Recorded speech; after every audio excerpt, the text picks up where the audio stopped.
C'est vrai qu'on a pris l'habitude d'avoir besoin de s'évader loin, de faire des choses exceptionnelles pour avoir l'impression d'être vivant, alors qu'en réalité, parfois c'est les choses les plus simples qui fait qu'on se sent particulièrement bien en fait.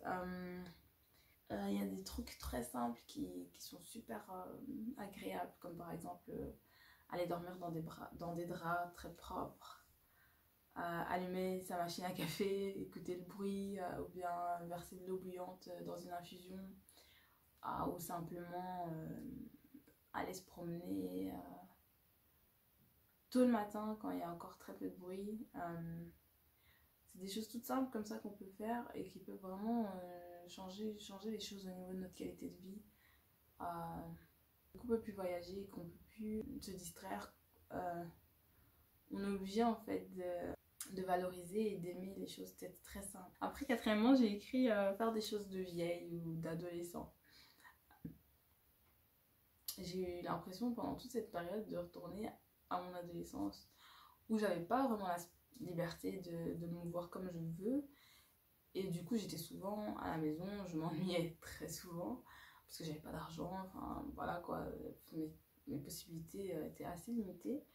Mais du coup, c'est ce qui m'a permis, je pense, d'être aussi plus créative et de pourquoi pas commencer un projet d'écriture de livre, commencer un projet créatif, pourquoi pas s'occuper d'un balcon, d'un potager, des trucs de vieilles ou de gens qui ont le temps en fait.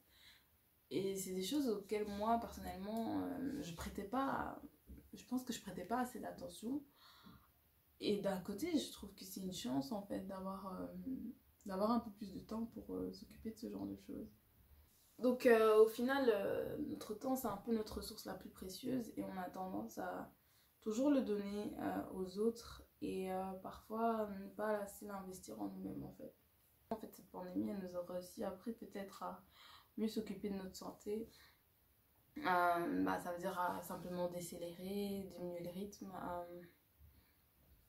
sortir du burn-out, être un peu plus au calme et prendre le temps de faire la papote, donc cuisiner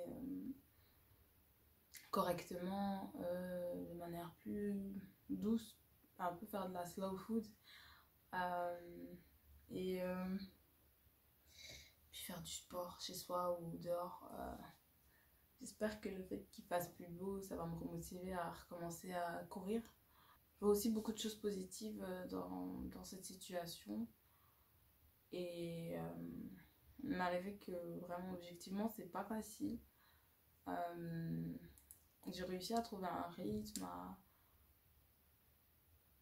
à m'entourer des personnes que j'aime et à me sentir bien dans... Je vous remercie, j'espère que cette vidéo vous aura quand même plu même si elle est toute simple et je vous dis à une toute prochaine. Bye bye.